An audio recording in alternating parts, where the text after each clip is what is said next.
Hello and welcome everyone to another StarCraft 2 England cast. Today I have got a game between the, public's favourite, WhiteRa, and a very creative player called NoName. NoName shall now just be known as the Terran, because I'm not going to sit there calling him NoName the entire time, that's just irritating. So WhiteRa is the red Protoss player in the top right, and the blue Terran is in the bottom left. What can we expect from Cloud Kingdom? Well, WhiteRa and the Terran are going to be able to take their natural bases relatively easy, to be honest, because, well, this ramp isn't too huge. For the Terran, you can drop a bunker down, it's pretty easy to hold it, nothing too bad going on there. For WhiteRa, he can form a wall off, he can put a cannon down, it's not awkward. Neither player will probably fast expand, just because it'd be very risky. But you can still get that expansion down relatively quickly, so probably WhiteRa will get a gateway, maybe a cyber as well. And the Terran will go for a 1 racks command center build, I would expect. Then you've got this third base. This third base can be a little bit awkward, just because there's so many ways into it. There's this back route, there's this ramp, and then of course there's this area, which also means your natural is exposed, and it can just be really, really difficult. And that's for both players, really. Taking this third base on Cloud Kingdom isn't terrible, but it's not the easiest in the world either, so that's a bit of a shame. But this fourth base is quite easy to get down as well, so it will be interesting to see if the game goes on that long.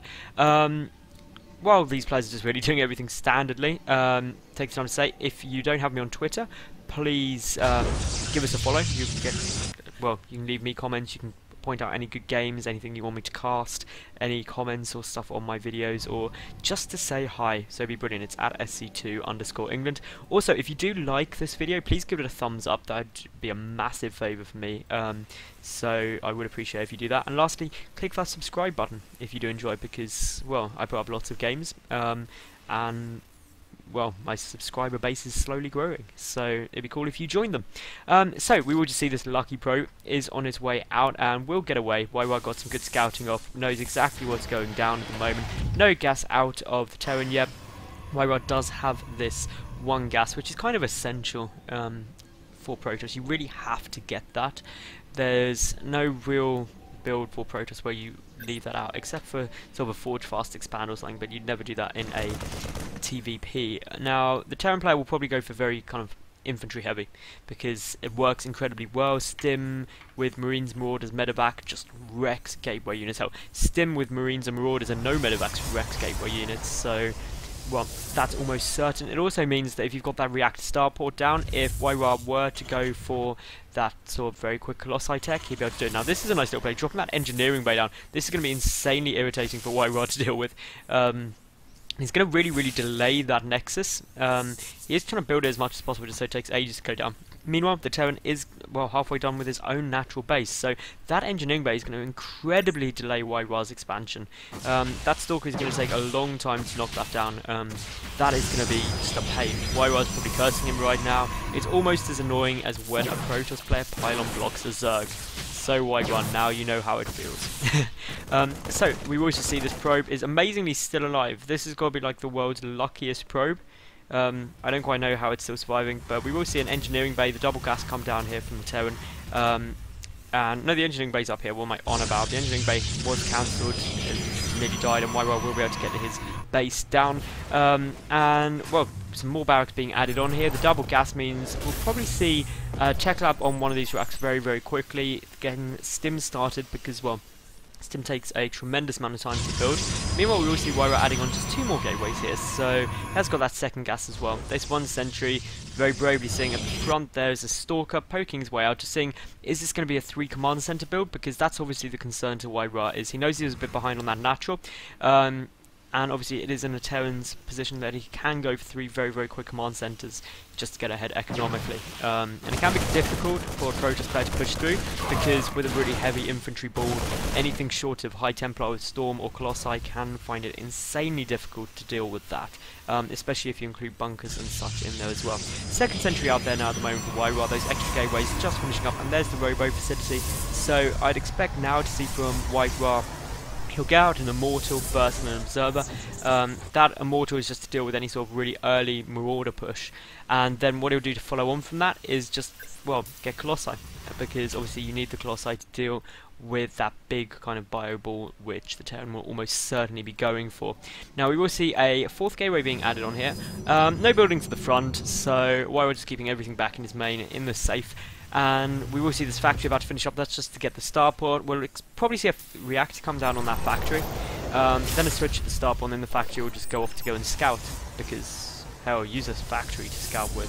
Wouldn't that be good in real life if you could do that? Just like pick up your factory and fly somewhere else. Assuming you own a factory, I don't. If anyone watching owns a factory, would you like to be able to relocate it at will? Who knows? Anyway, we will see there goes down the reactor. There's the starport. A second tech lab being actually added on here. Stim is nearly, well, half done. This second tech lab is really interesting. A lot of Marauder play is going to be coming out here from the Terran player here.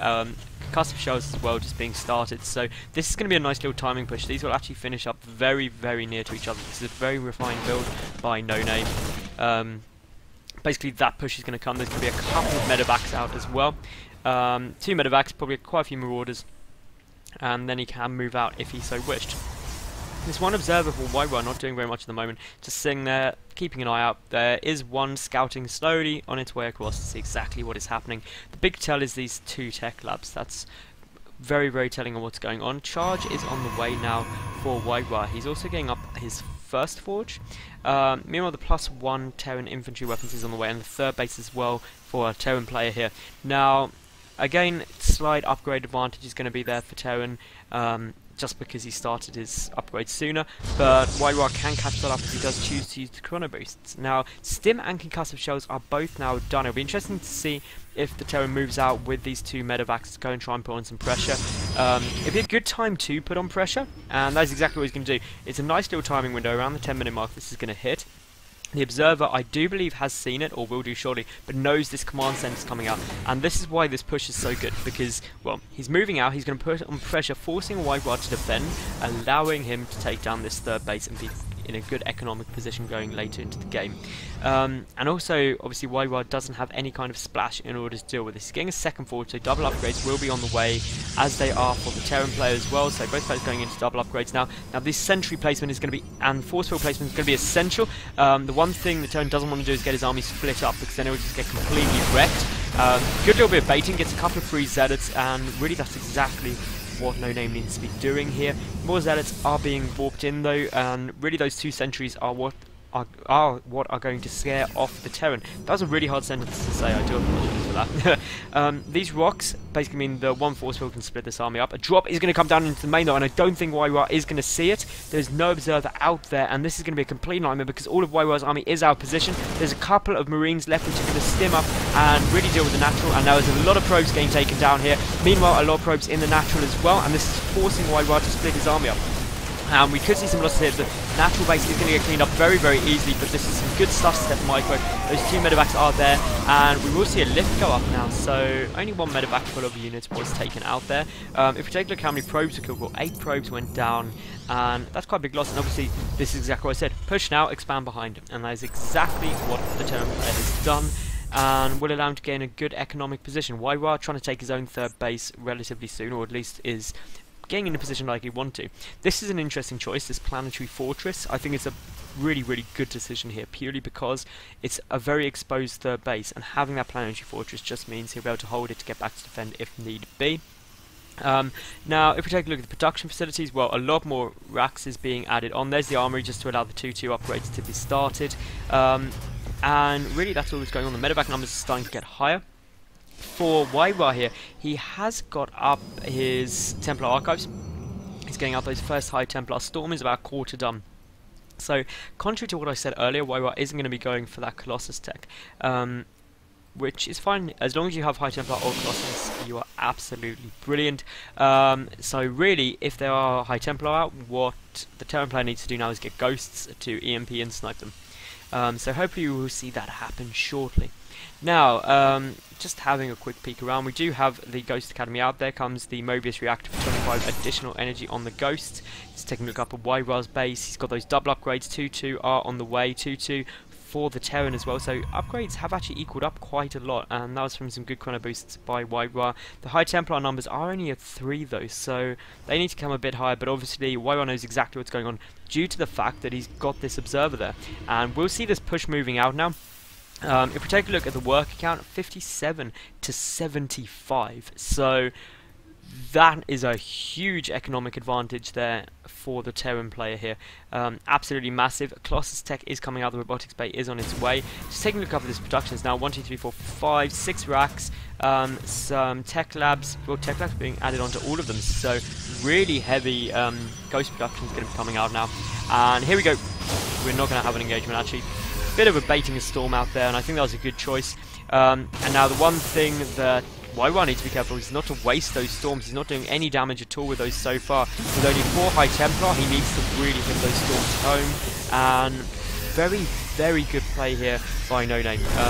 I just think it's brilliant the way he's very, very carefully nudging forward but not overcommitting. And it's something that, especially in kind of high diamond, low master, you see people do is overcommit. And basically he would have just run up and taken a lot of damage. But this is very, very good control from both of these players. The ghost numbers are starting to increase though, so well, once they start coming out, these High Templar are going to get crushed, which is why obviously WhiteRa needs to transition into those Colossi. Now a couple of units do move up. Force Another Storm are going to try and pick up a couple of High Templar. Do get one, Force an Archon to be built as well. And it also gives the Terran player a great scout on exactly the army composition. Look at the supply count difference. NoName at 193 to 150 for WhiteRa. That is, well, a very, very big difference. And really what NoName's doing is he's sacking some units just to allow, but some great force fields coming out there from WhiteRa. And WhiteRa's just going to decimate this army now. This is a very, very good engagement for him, but quite the units go down. If you look at the loss tab, it's actually surprisingly even. And it's a shame you can't see for an individual engagement, but that was definitely felt like he went in WhiteRa's favour. He completely crushed that push, and well, he's in a good spot now. He's getting his Colossi out, he's got 1 on the field, but the thing to note is there's already 5 ghosts on the field and more in production, so that's going to be a big thing. And also, NoName is taking his 4th and 5th base, so this hidden 5th base could make a huge difference. Definitely going to be economical, but this one Zealot, this 120 health point Zealot is in his dying breath, is going to scout it. Which is a bit of a shame there for NoName. NoName is nearly maxed out though, so again, he's getting 3-3, so is WhiteRa, and the extended thermal lance is also about to finish up, but this is a very, very scary push for WhiteRa to have to deal with. It'll be interesting to see whether NoName does wait until he is in a point where that 3-3 is done before he engages, because he is currently slightly ahead with that upgrade, so he could have a very small timing window. WhiteRa here though, getting up 6 additional gateways. He has now finished that extended thermal lance, and the Terran just checking to see if that 4th base from WhiteRa has gone down. No, it hasn't, so he knows he's a base ahead, which is a good spot, and he's just going to come in and try to snipe down that Nexus. Does take a lot of damage, but here we go with a massive engagement. Those 2 Colossi, some good storms go off, and those Colossi are completely wrecking this army. And now the one thing that the Terran needs to do now is, well, just push forward, because he's actually pushed back WhiteRa just with more numbers. That is very, very impressive, and those Colossi are going to go down, and WhiteRa's in a huge, huge problem now. Behind this, of course, you will see another Star Force being added, and that's just great play by NoName, because it means that if this doesn't work out, he can start that Viking production. He's also getting that +1 ship weapon ready to deal with the Colossi, as well as the Viking production. But to be honest, I think WhiteRa is in a lot of problems now. If he loses this 3rd base, which is looking like he is going to, he's going to be in a nightmare score. He's already at half the supply of NoName, and now that 3rd base is down, that's pretty much an nail in the coffin. The main base is nearly mined out, all probes being taken out at the moment. Meanwhile, we will see a small warping went down here, but there's a planetary fortress at the north, so that will not be taken down by a full warping. And essentially these 2 Archons and 1 Colossi are all that are left to defend this, and it's going to be pretty tough actually to try and hold this off. But WhiteRa should be able to hold this at the moment, but he will not be able to hold the next big push that NoName throws at him, and that is essentially because he's lost his 3rd base. He is trying to retake it, but he's nearly 100 supply behind now. If you take a look at the work account, it's 56 to 84, so that economical disadvantage has been going on for a long, long time. We'll now see this 1 Stalker. We'll get a few free SCV kills, but I would imagine that NoName will come and deal with that quite soon. And essentially this is what WhiteRa has to worry about. Now Vikings out, they do have +1 ship weapons just finishing up. These are 3 Marines and Marauders. The Ghosts are in there as well. What are the Ghost numbers? We have 4 Ghosts, which is enough to get some good, well, very, very good EMPs off. But it looks like WhiteRa is just going to come down here and try and take out this 4th base as best he can. And really just feel the pressure. And I think that is actually a good choice, because while he is trying to take a 3rd and 4th simultaneously, I don't think he is in a spot where he can come back from this. He's got to do really significant damage to be able to stay in. And the downside is, of course, he's only got 1 Colossi. And 1 Colossi is not enough to really be able to deal with this. Cancer was first on the 3rd base of WhiteRa as he was trying to retake it, but he does have this 4th base about to finish up. These medevacs are giving vision of the high ground and everything that's going on. And now, what our turn player could do here is just march in. If you look at the amount of money he's got as well, even if this army dies, he can start production ever so quickly. That's exactly what he's doing, even while this is going on. There's macro behind it, which is exactly what you should be doing. And essentially, this is pretty much going to end this game if WhiteRa, unless WhiteRa does something absolutely incredible.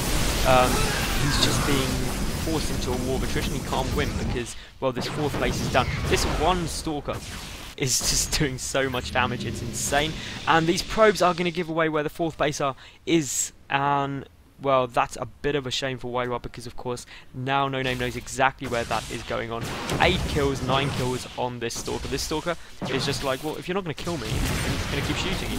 But it will finally die, and that pylon will go down as well. Now, the one thing to note here for NoName is that, well, his production is in an amazing spot. Just look at how many barracks he's got. He's got so much money. WhiteRa, on the other hand, has basically no money. And that is because he's mined out at his main. He does have this natural and now this 4th base, but he's essentially running off of, well, 4 gas geysers. He's now trying to retake this 3rd yet again, and he's coming in to do some damage here, and this is a good choice there. Again, it's another 200 army here for NoName, and that is, well, 200 bigger than 90, as you can quite hopefully work out.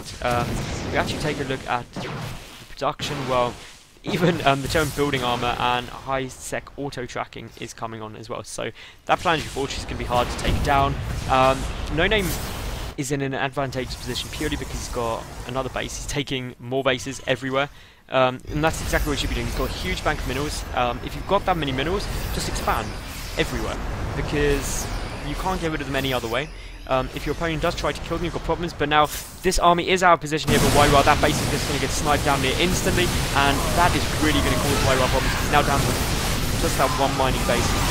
Some good storms are going down there though, and well, if those storms keep going off quite as nicely as they do, then this could get cleaned out, but the Viking numbers are huge. That boss just gets sniped down near instantly, and now all of WhiteRa's army has gone, and there's the GG. It was pretty much over once he lost that 4th base. So I hope you did enjoy. If you did, please give the video a thumbs up. Follow me on Twitter, which should be on screen now. Subscribe to my YouTube, and if you've got any comments or criticisms or just want to say hi, leave it in the comment section below, or tweet me. That'd be brilliant. So thank you very much for watching, and tune in again. Bye for now.